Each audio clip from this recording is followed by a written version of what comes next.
Talvez ele tenha sido separado de você por algum tempo para que você o tivesse de volta para sempre.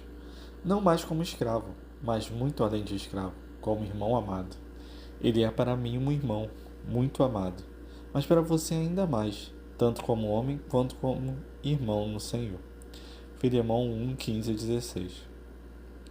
Eu achei muito interessante essa passagem que Paulo está escrevendo para Filemão a respeito de Onésimo, em que, para quem não conhece a história, Onésimo era escravo de Filemão e ele foge de Filemão. Ele fica preso junto com o apóstolo Paulo. Na prisão ele se converte e agora ele está voltando para o seu senhor de escravos. E aí, enfim, no Império Romano, o senhor de escravos poderia dar diversas punições a um escravo fugitivo, inclusive a morte. E Paulo escreve intercedendo por Onésimo para Filemão, que era um cristão que Paulo conhecia. E é muito interessante nessa passagem que Paulo diz assim, ó, você foi separado dele por um tempo, mas talvez isso tenha um propósito. Você foi separado dele para que você o tenha de volta para sempre. E agora não mais apenas como um escravo, mas simplesmente como um irmão amado em Cristo. Porque para Paulo, ele é um irmão muito amado. E para você deve ser muito mais ainda, já que ele é seu escravo também. Então, o que Paulo está fazendo aqui é dizendo para Filemão, Filemão, quando Onésimo saiu daí, ele era apenas um escravo, mas agora ele é um irmão. Você deve tratar ele como um irmão em Cristo. É interessante que a Bíblia, ela não fala abertamente sobre a escravidão. Esse não é o propósito da Bíblia. A Bíblia tem outro propósito. Ela tem o propósito de revelar a salvação, o plano de redenção da humanidade em Jesus Cristo. Esse é o propósito da Bíblia. E ela relata como era, tem uma parte, boa parte da Bíblia é histórica e ela relata fatos que aconteceram. Inclusive a escravidão no Império Romano, que todos nós sabemos que é um fato. E Paulo aqui ele não está falando apenas contra a escravidão, ele está falando, olha só, você tem um escravo, trate ele como irmão amado. E pensando sobre isso, eu fiquei pensando, cara, como é que eu aplico isso na minha vida hoje? Graças a Deus eu vivo num país que é o Brasil, onde a escravidão foi abolida, embora muitas pessoas ainda vivam sob subemprego, muitas pessoas vivam na linha da pobreza. Por lei, a escravidão é crime. Ainda bem, uma grande evolução. Hoje, graças a Deus, o racismo também é crime, que é outra grande evolução, já que aqui no Brasil a escravidão foi baseada na raça negra, né? Então os negros foram escravizados aqui durante 300 anos, uma das partes mais vergonhosas da nossa história. E, enfim, e graças a Deus eu vivo num país que é livre. E eu fico pensando, bom, como é que eu aplico isso às nossas vidas? E eu fiquei pensando na igreja. Pô, Bruno, o que isso tem a ver com a igreja? É porque Onésimo, ou melhor, Filemão, antigamente olhava para Onésimo, que é um irmão em Cristo, como um escravo. E não é muitas vezes assim que a gente olha para as nossas igrejas, nossas instituições religiosas, nossos irmãos, como se eles fossem escravos nossos que existem para satisfazer as nossas necessidades pessoais. Eu acho que muito devido à teologia da prosperidade e à mais recente teologia do domínio, a gente tem a ilusão de que o mundo existe para nos servir, de que tudo que foi criado foi para a gente, que nós somos o centro do universo. Eu esqueci de outra teologia muito importante que alimenta isso, que é a teologia coach, né? Então você é o centro do universo, todas as coisas, Deus vai fazer que tudo coopere para o seu bem, que você sempre se dê bem, e não como está na Bíblia, né? Que tudo coopere para o seu bem, que mesmo que você se dê mal, vai ser algo bom, porque você vai estar se tornando mais semelhante a Cristo, mesmo que seja participando dos sofrimentos dele. Então, a gente tem uma teologia hoje, várias teologias que botam o ser humano no centro, como se nós fôssemos o suprassumo da criação, e nós não somos, porque o suprassumo da criação é Cristo e não a gente. o Filho amado de Deus não somos nós, é Cristo, acima de tudo, e por causa de Cristo nós somos amados. Então, assim, a gente começa a botar o ser humano no centro, as igrejas começam a se tornar restaurantes e os crentes começam a se tornar clientes. Então, a gente vai numa instituição religiosa com o intuito de ser servido, e se o atendimento lá não é bom, não satisfaz as nossas necessidades, a gente não volta para lá e a gente vai para outro lugar que satisfaça as nossas necessidades. E na verdade, pensando sobre isso, eu percebi que nós pensamos que nossos irmãos são nossos escravos, né? Afinal, para que serve um escravo? Para satisfazer as necessidades do seu senhor. E nós achamos que somos senhores dos nossos irmãos. Mesmo que a gente não admita isso, né? Quando você vai numa célula, quando você vai num ministério, alguma coisa do tipo. Ou então numa igreja e você é contrariado, ou então a pregação te confronta, ou então você ouve alguma coisa que você não gostou, ou então alguém te ofende, ou faz alguma coisa que te desagrada, que você não concorda. Se alguém no YouTube faz uma pregação e fala uma coisa que você crê teologicamente diferente, por aí vai, a gente simplesmente anula as pessoas, a gente cancela elas e nós mudamos de igreja, nós, enfim, rompemos relacionamentos e alianças simplesmente porque nós não fomos satisfeitos no que nós achávamos que deveríamos ser satisfeitos. Ou seja, os nossos escravos, os nossos servos não nos satisfazeram, então nós vamos abandoná-los e vamos arrumar servos e escravos melhores.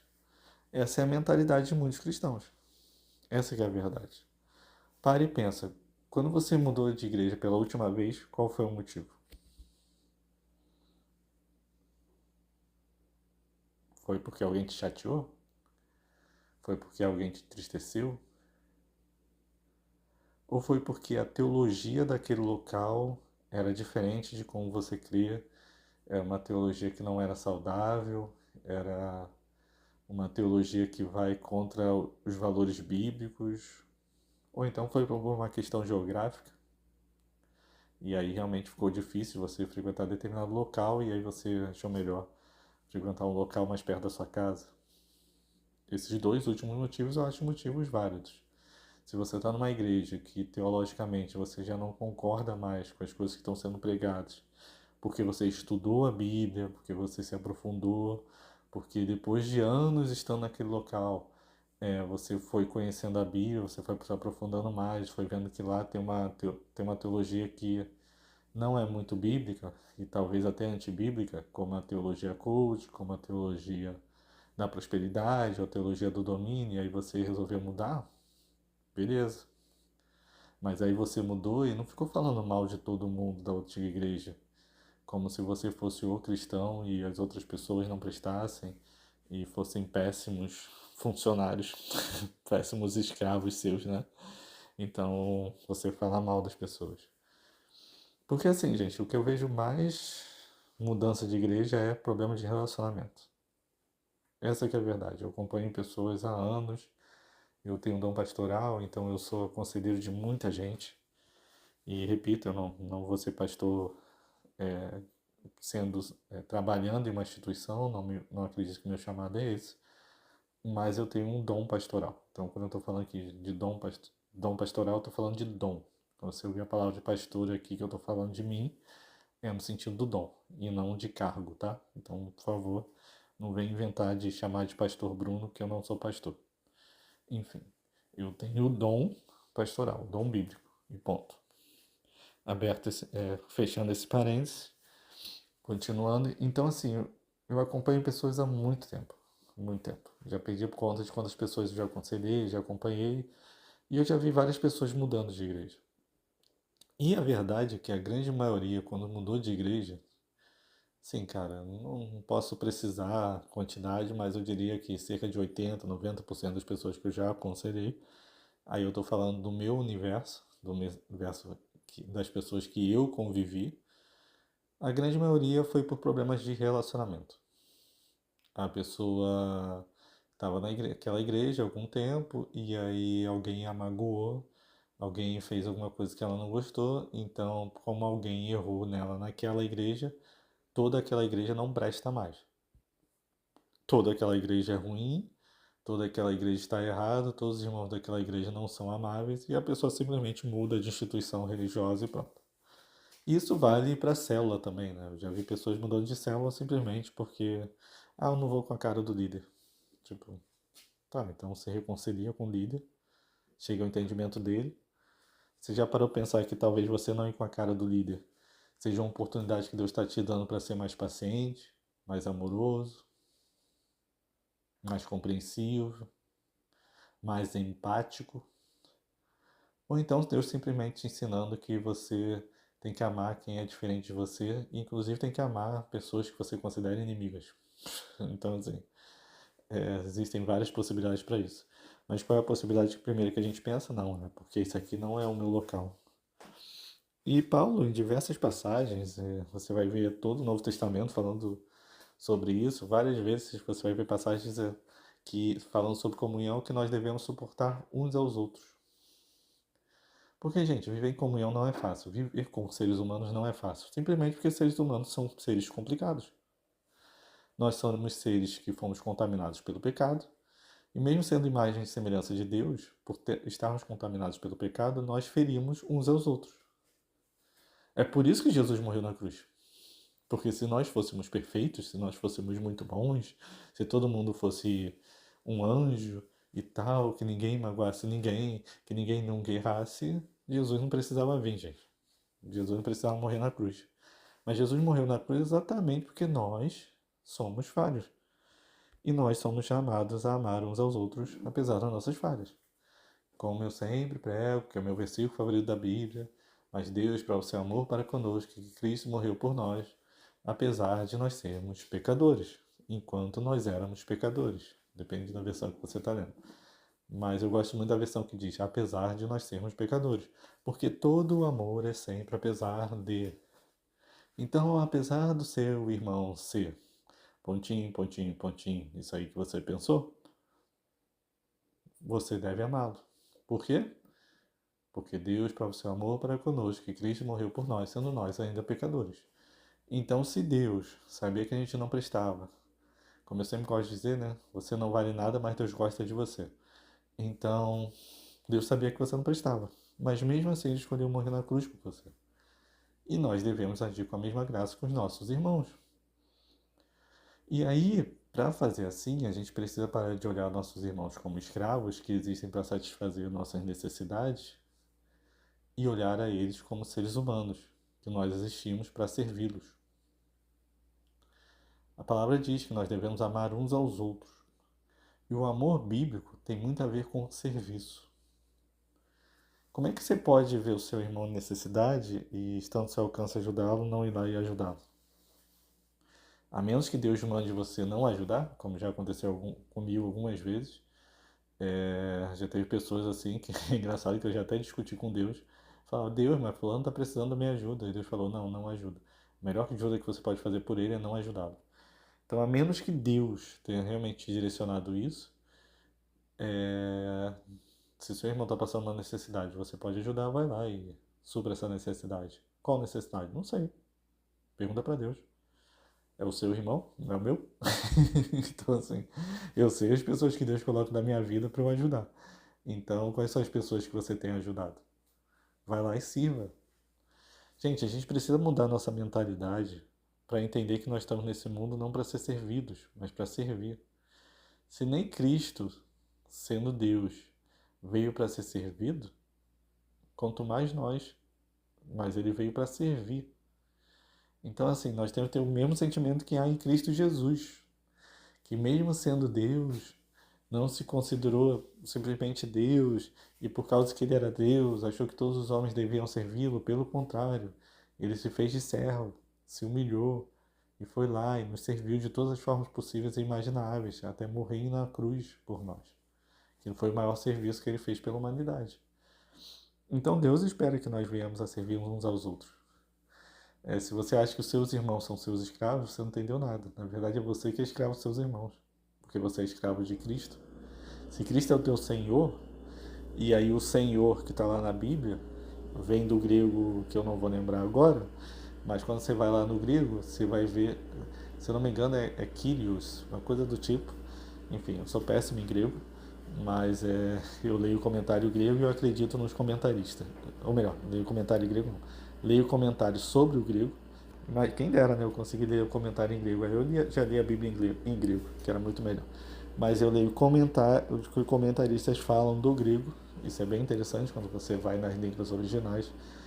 E vários deles mostram que no grego, Cristo era o mesmo nome de César, que era senhor de todo mundo. Então toda Roma era escrava de César. Então todo cristão é escravo de Cristo. E quando ele fala que nós devemos ser servos uns aos outros, o servo ali, talvez a melhor tradução seria escravo um dos outros. Ou seja, nós devemos servir uns aos outros. Mas quando ele fala isso, não é no sentido de que você vai ser senhor e vai explorar o teu irmão, mas no sentido de que você vai se colocar numa posição de servir o próximo. É assim que nós vamos amar o próximo. Inclusive, vamos amar os nossos inimigos. Porque não importa quem é o nosso próximo, não importa se ele é bom ou se ele é mau. A forma de vencer o mal é fazendo o bem. Então nós vamos lá e vamos servir. Esse é o chamado do Evangelho. Por isso que o Evangelho é tão difícil, gente. Você quer viver um Evangelho de verdade, é difícil, cara. Porque tem gente que você vai ajudar que não merece. Não importa, Cristo merece. É o que eu sempre falo para as pessoas: pô, cara, tá difícil de ajudar fulano? Cara, tem muita gente que eu ajudo que, cara, eu penso, Deus, essa é por você, tá? Porque o Senhor sabe que eu sinto pela pessoa. Mas eu vou lá e ajudo, porque é o que Cristo espera de mim. Deus me ajudou mesmo eu não merecendo, então eu vou ajudar quem eu acho que não mereça a minha ajuda.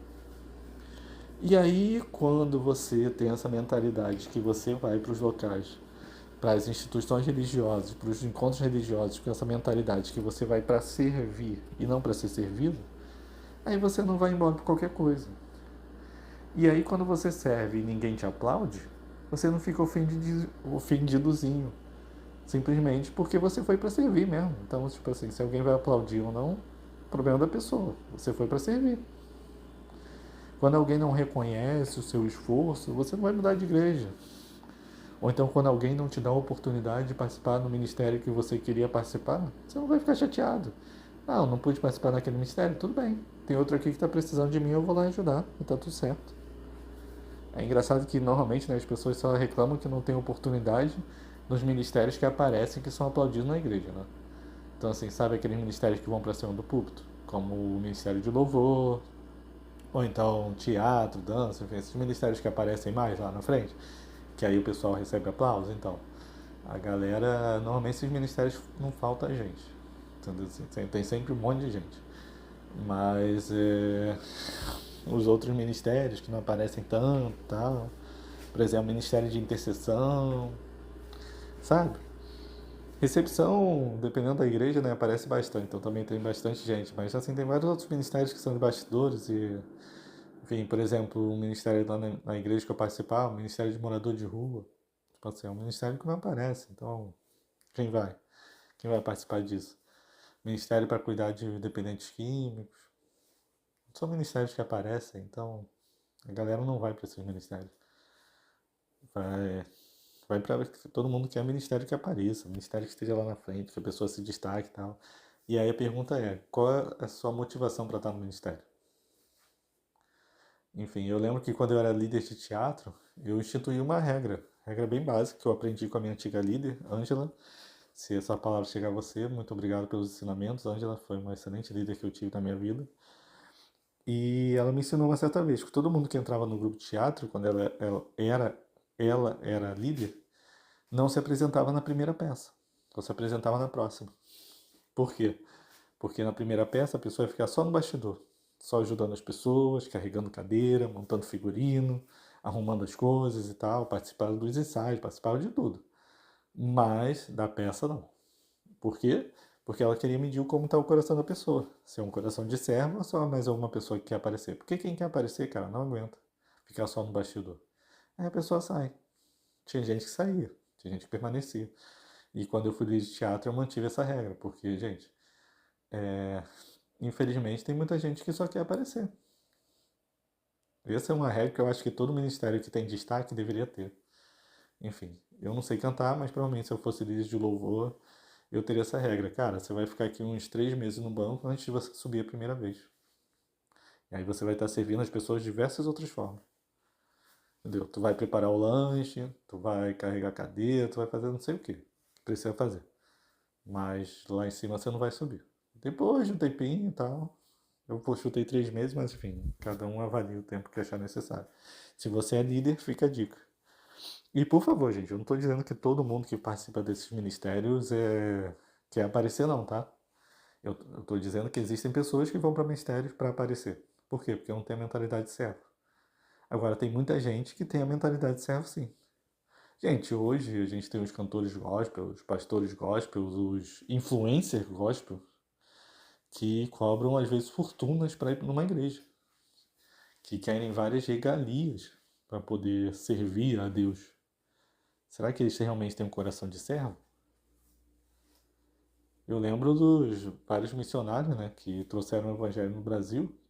Vai ver a história dos caras, como é que eles começaram. Vai pesquisar a história dos missionários que desbravaram a Índia, a China, enfim, esses países lá do Ocidente, como é que foi para eles. Vai pesquisar sobre a igreja perseguida, quanto que os cristãos cobram para pregar na igreja perseguida. Vai pesquisar sobre isso e ver a diferença. Enfim, eu não sou contra pastor ter salário não, tá? Mas eu não sou contra pagar a hospedagem, a passagem e coisas do tipo de alguém que vai ministrar na sua igreja que vem de outro local não, tá? Eu acho que isso é hiper importante. Mas o que as pessoas têm cobrado por aí, gente. Sim, tipo assim, não, eu só vou na sua igreja se tiver tal cachê. Tá, então se Deus quer te mandar para uma igreja de pobre no meio da favela, você não vai? Deus não quer alcançar as pessoas que são pobres. Enfim, só vai em igreja de rico, é isso mesmo? Então, assim, se a igreja não tiver determinada estrutura, você não vai? Se você tiver que cantar a capela na igreja, você não vai? Você só vai em igreja que tem um instrumento lá de alto nível, é isso? Então, assim, a gente está com os valores muito errados. A igreja evangélica brasileira está com valores muito errados. Só que aí eu falo dessas pessoas que estão lá no topo da pirâmide, vamos dizer assim, que são os famosinhos e tal. Hoje em dia são os influencers, né? Tipo, cara, que tem de influência falando besteira por aí, enfim. Como eu sempre falo, cara, a gente hoje tem um grande problema que nós nos tornamos especialistas em julgar mensageiros e não julgamos mensagens. E aí, porque fulaninho tem não sei quantos milhões de seguidores, você vai lá e acha que tudo que ele fala é verdade, que é bíblico, tá tudo certo, tal. Até porque normalmente esses caras só amaciam o ego, né? Eles não falam um evangelho de verdade. A teologia coach tá aí para isso. E aí, porque a gente vai lá e não avalia o que as pessoas estão pregando. Gente, eu tô falando aqui de forma genérica porque, cara, eu acho que cada cantor, cada pregador tem que avaliar a sua realidade. Entendeu? Não cabe a mim ficar julgando, ah, não, aquele ali não presta, aquele ali é coisa, não. Uma coisa que eu tenho aprendido é julgar mensagens. Então, assim, se eu fosse um pastor de uma igreja e eu fosse chamar alguém para minha igreja, eu teria determinados critérios. Enfim. E aí eu não pagaria determinados valores que são cobrados por aí, porque eu acho errado. Mas isso não quer dizer que aquela pessoa não seja cristã. Talvez ela só esteja falhando nessa área. Esse é outro ponto importante. Porque eu faço questão de falar sobre isso, porque hoje nós vivemos numa sociedade de cancelamento, né? Como eu falei, a gente acha que as pessoas são nossos escravos. Então, como eu falei, esse negócio, ah, não, tem cantor que cobra, vai ter um bando de gente achando que alguns cantores não são cristãos. Às vezes o cara é crente, cara, mas ele tem que trabalhar essa área. Essa é a área que ele precisa trabalhar, a questão financeira. E aí, talvez a questão da humildade. E aí é com ele e com Deus, mas às vezes o cara é crente. Da mesma forma que tem um cara que mora na favela e vai estar na igreja todo domingo, mas às vezes não é crente. Porque ele chega em casa todo domingo e espanca a esposa. E aí? Entendeu? Então, assim, a gente tem que tomar muito cuidado com isso pra gente também não ficar cancelando as pessoas. De tipo assim, ah, não, mas olha só o que o fulano tá fazendo. Tá, mas você conhece o fulano? Você realmente conhece todos os fatos? Gente, vamos parar de julgar os mensageiros, vamos julgar as mensagens. Por exemplo, tudo que eu estou falando aqui para você é bíblico? O que do que eu falei veio do Bruno e o que eu falei que é bíblico? Você sabe diferenciar? Cara, se não sabe, você precisa aprender. Porque eu posso estar falando aqui um bando de asneiro e te enganar. Alguns talvez não me conheçam que estão me ouvindo.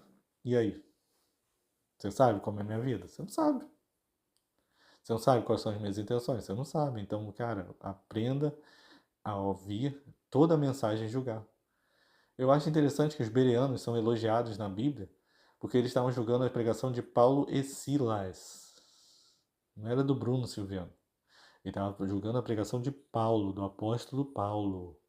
Enquanto Paulo pregava, eles verificavam nas escrituras se era aquilo mesmo. Gente, se Paulo precisa ser verificado, quem dirá eu, quem dirá os influencers, quem dirá os pregadores e cantores cristãos do nosso tempo. A gente precisa aprender a avaliar e discernir as pregações que nós ouvimos. E aí não cometer o erro de, não, fulano falou besteira, fulano não presta, fulano é o pior cristão do mundo, vamos cancelar o fulano, fulano não serve mais para ser pastor, olha o que ele pregou. Gente, pelo amor de Deus, quantas coisas você já falou errado a respeito de Deus? Sério, para e pensa, quantas coisas você já pensou errado a respeito de Deus e depois com o tempo você percebeu que você estava errado e você amadureceu e viu que não é realmente aquilo ali estava errado e isso aqui é o correto. Gente, todo mundo tá sujeito a errar. Nós precisamos mudar, cara. Nós precisamos perdoar as falhas uns dos outros.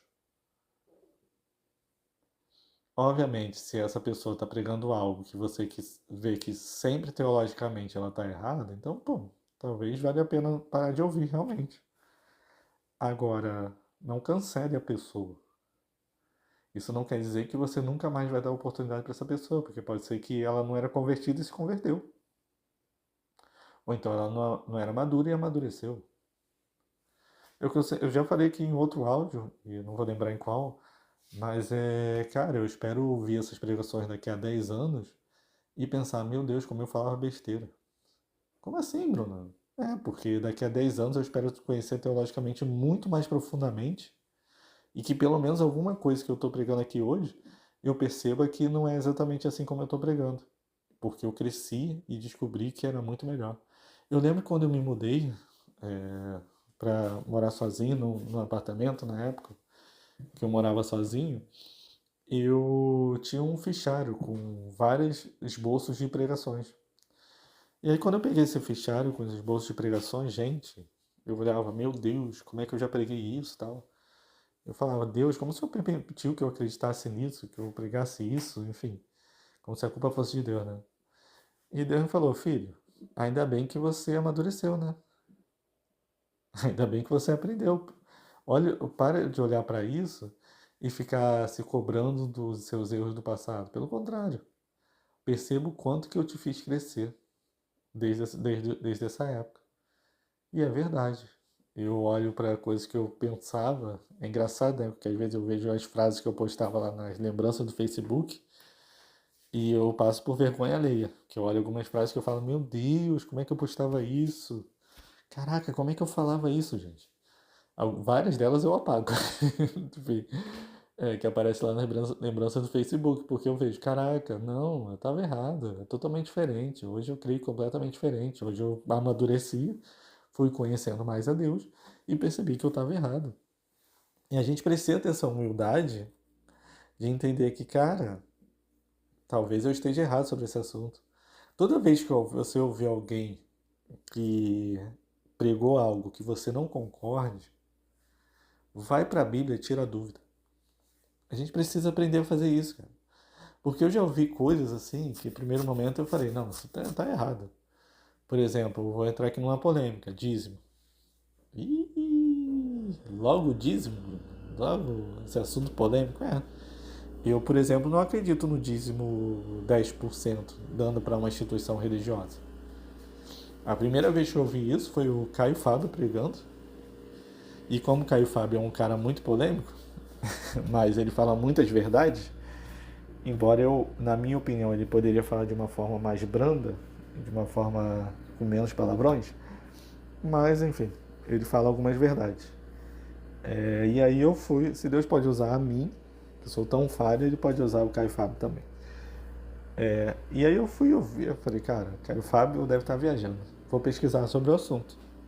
E aí eu comecei a pesquisar, comecei a ouvir outros pregadores também, os pregadores que eram a favor do dízimo, vi os argumentos dele, os pregadores que eram contra o dízimo, vi os argumentos dele, até que eu cheguei à conclusão que realmente o dízimo não se aplica no Novo Testamento. Até porque o dízimo do Velho Testamento não é dinheiro, tal, enfim, tem vários outros pontos, mas o tema aqui não é dízimo.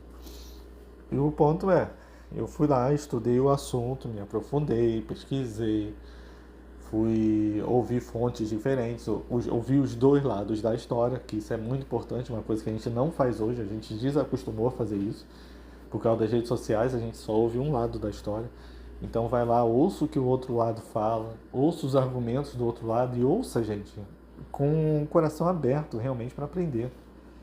E não simplesmente partindo do princípio que você está certo e o outro está errado. Não.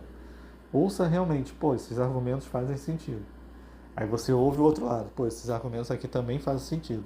Vamos ver na Bíblia ali o que está dizendo realmente. E aí vai lá nas passagens, estuda, pede o Espírito Santo te iluminar e tal. E a partir daí você chega a uma conclusão sobre o assunto. Até que o Espírito Santo te revele mais alguma coisa a respeito desse assunto. Eu, quando fui estudar sobre o dízimo, eu entendi que o Novo Testamento inteiro é baseado na generosidade e não no dízimo. Ah, Bruno, então você é contra dar dinheiro na igreja? Não, pelo contrário. Se eu sou generoso e eu estou participando de uma instituição religiosa com outros irmãos, essa instituição religiosa tem necessidades. Então eu devo ir lá e suprir essas necessidades. É o que eu faço. Meu orçamento do ano passado, por exemplo, eu tenho uma despesa chamada Deus que ocupou 30% do meu orçamento. Isso não quer dizer que eu dei 30% do meu salário para a igreja, não. Isso significa que eu dei esses 30% para Deus. Alguma coisa eu dei para a instituição, outra coisa eu dei para outras pessoas que eu abençoei e por aí vai. Então, assim, o que eu sempre falo, cara, você quer ouvir minha versão sobre dízimo? Acredite, você vai gastar muito mais. Porque aí quando você é generoso, você entende que 100% é de Deus. E aí ele vai dar tudo que ele mandar você dar. Então, e é muito legal isso, é bem interessante. Porque como eu já falei aqui, né, nesse mesmo áudio, tem pessoas que Deus fala, não, essa daí você não vai dar. Aí tem pessoas que eu não conheço e Deus fala, não, isso aí você vai dar. E tinha uma experiência muito interessante recentemente. Uma jovem, eu já contei essa experiência aqui, enfim, não vou entrar em detalhes, mas uma jovem botou na internet um determinado desafio, eu fui lá, ajudei. Essa jovem, quando eu fui ajudar, ela falou, você vai pagar tanto que é para tal coisa. Eu fui lá e transferi tal. Nunca vi essa pessoa na vida, tá? Nunca vi ela na vida. E eu fui lá e transferi. E aí essa pessoa me contou que no dia anterior ela estava orando, pedindo a Deus sobre isso, porque ela estava muito desanimada, enfim, no desafio que Deus tinha dado para ela. Deus foi lá e renovou o ânimo dela. Então, assim, Deus faz essas coisas. Então a gente passa a ter experiências muito legais com Deus, quando a gente aprende a ouvir a voz de Deus. Então, gente, é preciso que você aprenda a ouvir quem pensa diferente de você. É necessário que você aprenda a pesquisar, ler a Bíblia e a julgar toda a mensagem que você ouve. E aí, quando você tiver esse coração de servo e esse coração ensinável, aí você vai estar se parecendo mais com Jesus. Aí você vai estar servindo os seus irmãos em amor, entendendo que, cara, talvez esse irmão que te ofendeu seja simplesmente uma criança que precisa crescer na fé. Obviamente, você não vai ter intimidade com alguém que te ofende sempre. Eu já tive irmãos que me ofenderam profundamente e eu falei, cara, eu te perdoo, eu não vou retribuir esse mal que você me fez, mas, cara, intimidade entre a gente não vai rolar, entendeu? Se você estiver precisando, se esse irmão precisar de ajuda, eu vou lá e vou ajudar, mas intimidade não rola. A gente tem que ter esse filtro, de saber quem nós chamamos para ser íntimo. Judas estava entre os 12, mas Judas não estava entre os três mais íntimos de Jesus. Porque Jesus puxou assim, ó, vocês três aqui são os mais íntimos. Pedro, Tiago e João. Os mais íntimos. Você vê eles em praticamente todas as passagens, estão os três lá com Jesus. Judas estava entre os 12, que é um círculo íntimo também. Eu não acredito que Jesus mentiu quando ele falou que chamou Judas de amigo, porque Jesus era amigo de Judas, embora Judas não fosse amigo dele.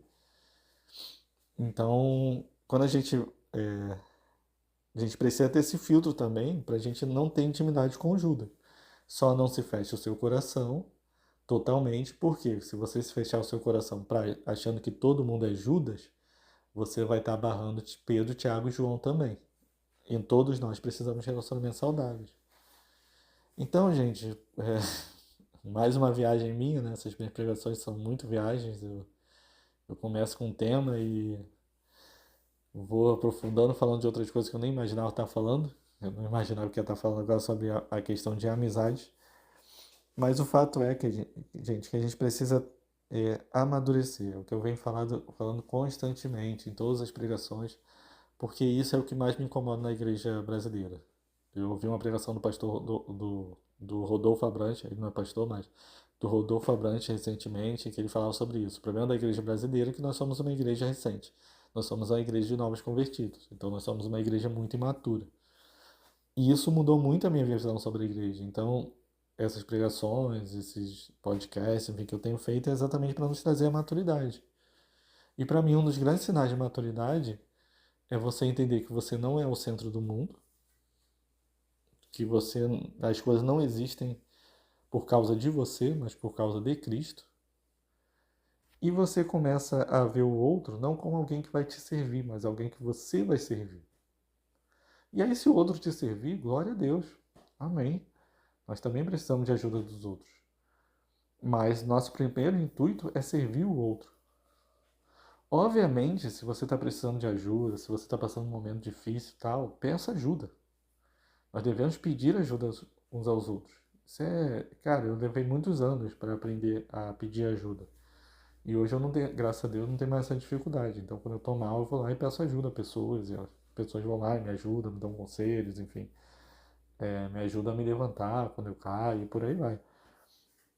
Todos nós precisamos de ajuda de vez em quando. Mas nós vemos o outro não como um escravo, mas como um amigo.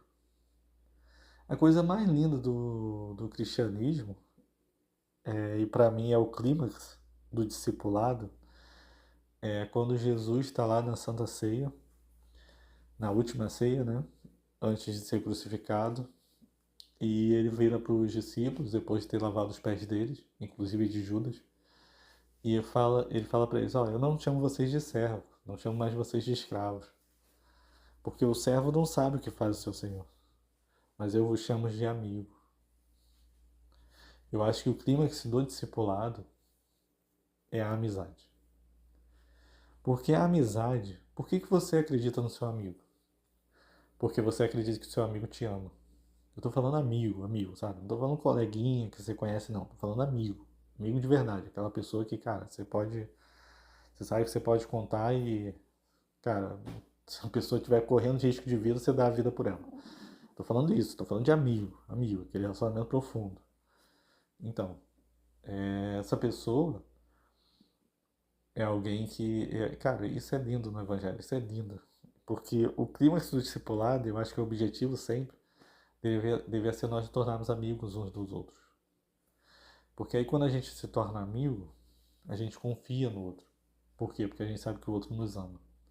Então, mesmo quando um amigo dá uma bronca na gente, porque amigos de verdade dão bronca na gente, amigos de verdade chamam a nossa atenção, amigos de verdade preferem correr o risco de nos ofender ao dizer que nós estamos errados e correr o risco de nos perder ao dizer que nós estamos errados, do que ver a gente no erro, ver que a gente vai se dar mal e não falar nada. Amigos de verdade vão lá e falam: Cara, você está no erro. Amigos de verdade falam: Cara, isso é pecado. Eu tenho alguns amigos e é muito legal isso, porque às vezes o mundo está me aplaudindo, mas esse amigo vira para mim e fala: Cara, eu tenho alguns amigos que têm discernimento de espírito e eles me conhecem e falam: Cara, Bruno, você sabe que você vacilou, né? Pô, cara, mas todo mundo gostou do que eu fiz, mas você sabe, né, que sua motivação foi errada, né? Aí, porque às vezes as coisas darem certo não quer dizer que é certo. E é importante que você tenha pessoas que te chamam a atenção. E aí você confia nessas pessoas porque você sabe que elas te amam, que elas querem o melhor pra você. Por aí vai. Então, assim, pra mim o clímax do evangelho, o clímax do relacionamento cristão, do evangelho não, do relacionamento cristão, o clímax do evangelho é a cruz, tá?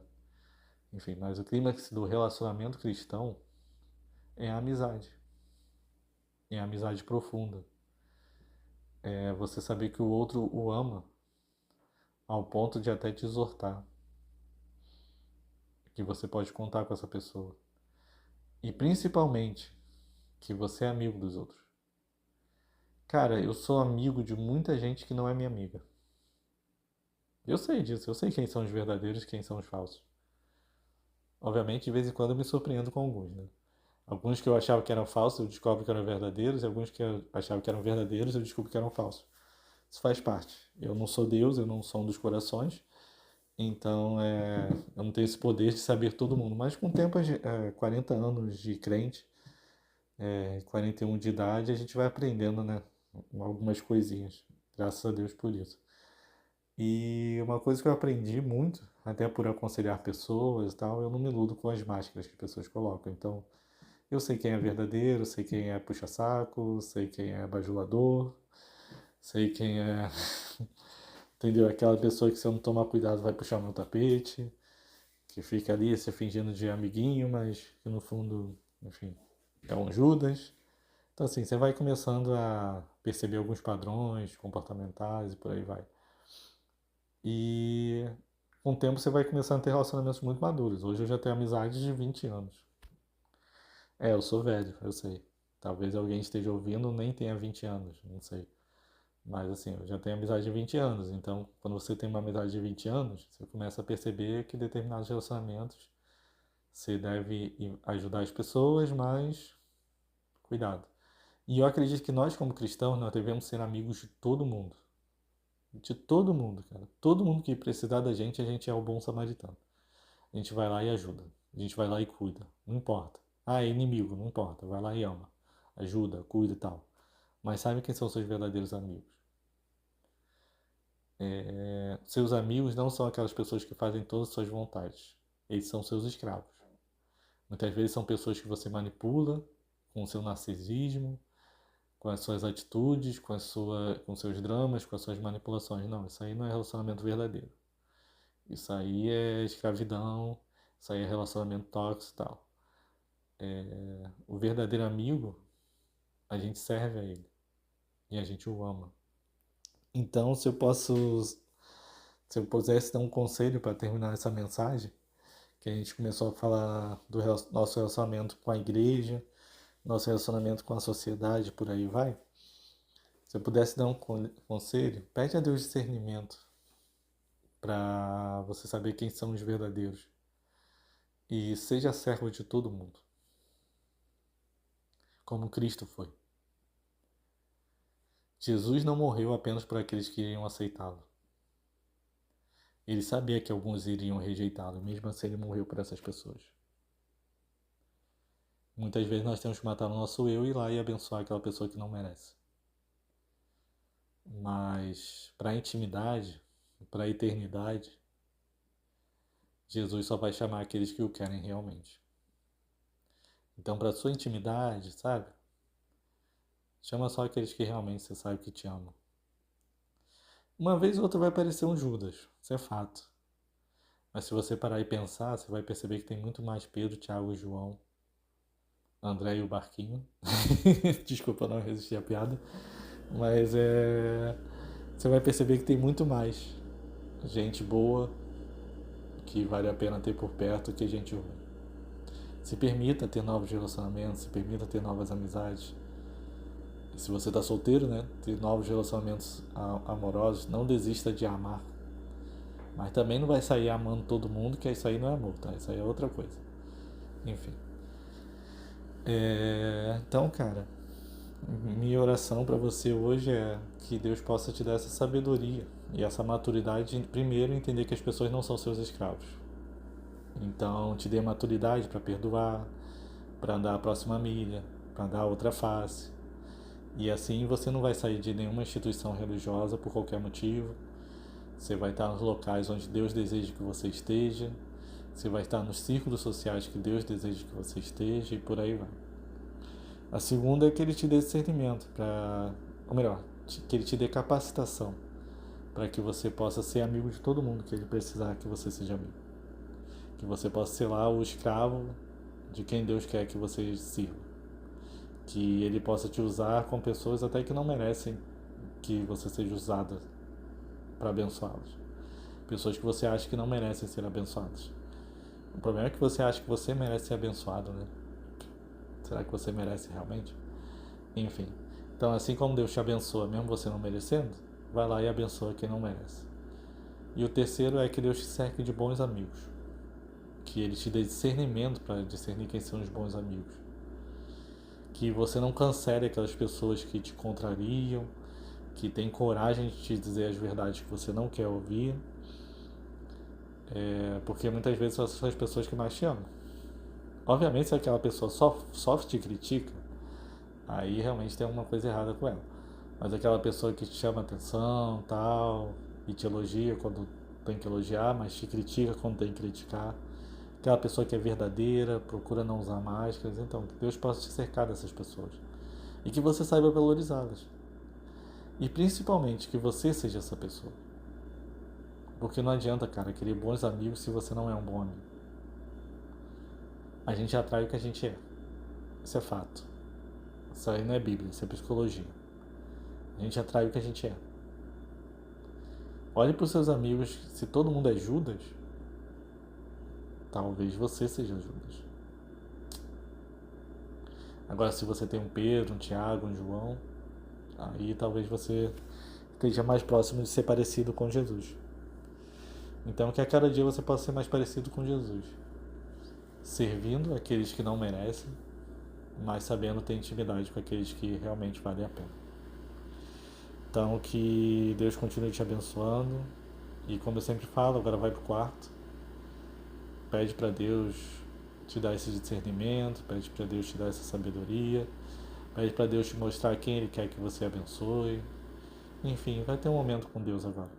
Porque como eu sempre falo, ouvir pregação é muito bom, ouvir podcast é melhor ainda, mas ouvir a voz de Deus nada se compara.